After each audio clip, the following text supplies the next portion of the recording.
come tonight, People in Español is proud to bring our annual Bellos event, or our most beautiful event, to Los Angeles. Bellos honors the most beautiful people in the American Latino community, who are beautiful not just on the outside, but on the inside, the important sectors of American life. More than ever, American Latino men and women, communities, and to the nation at large. At People in Español, we're committed to finding these change makers and sharing their stories far and wide. Nowhere is the land more fertile than here in LA. So, without further ado, I want you to help me welcome our panelists who are going to unpack a really important issue, and that is the issue of visibility. It is Alonso serves as the EVP, so this is someone to really be watching and to follow everywhere you can. He's going to be out on May 26th, on Tuesday.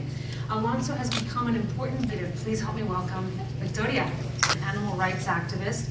She's starring in the upcoming anticipated.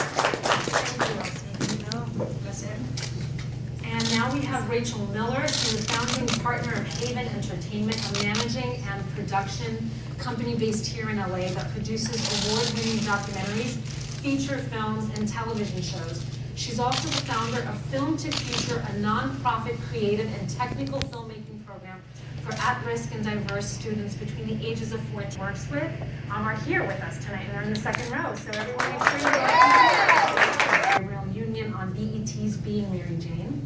And she's also a SAG-AFTRA national board. So much. Make sure I don't fall. Thank you. Thank you, guys. And so let's get right to it. We want to, the point tonight is to highlight what each of you guys are doing, not just to bring more visibility to your work, but also to the work of the age of 19 from Buenos Aires, from Argentina, and you worked your way up with a title like yours. So we just wondered, how did you make that jump? I did every job that nobody wanted to do. But I also made sure that I was doing the job that I wanted to do.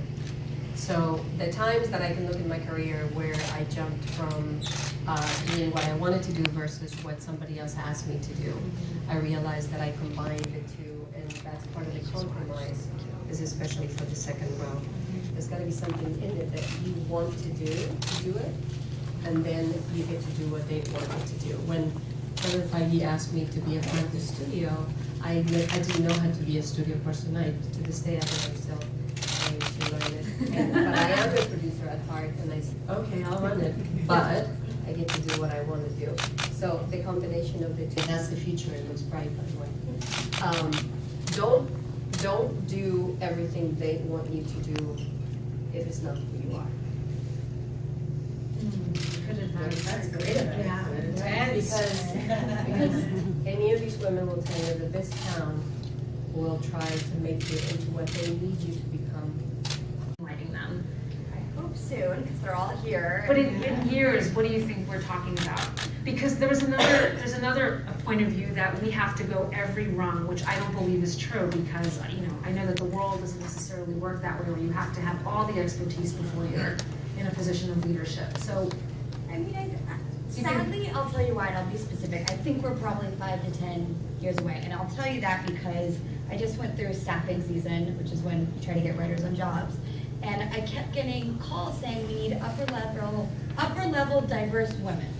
There's like 3, and they're all on shows. Right. And my point was, well, can you hire a low level? But they're all taken on shows. Right. So, unfortunately, while I do think everyone is talking about, And I think you can hire people on their potential. I was hired on my potential. I was hired on some experience, but just about every job that I had, I was hired on my potential. And somebody believed that I had something, whatever that was on that day, that I did the pizza run correctly. So I got hired again. The potential, we built a studio, and currently, today, for these 24 hours, I don't know about tomorrow, it's the most successful studio in the history of filmmaking.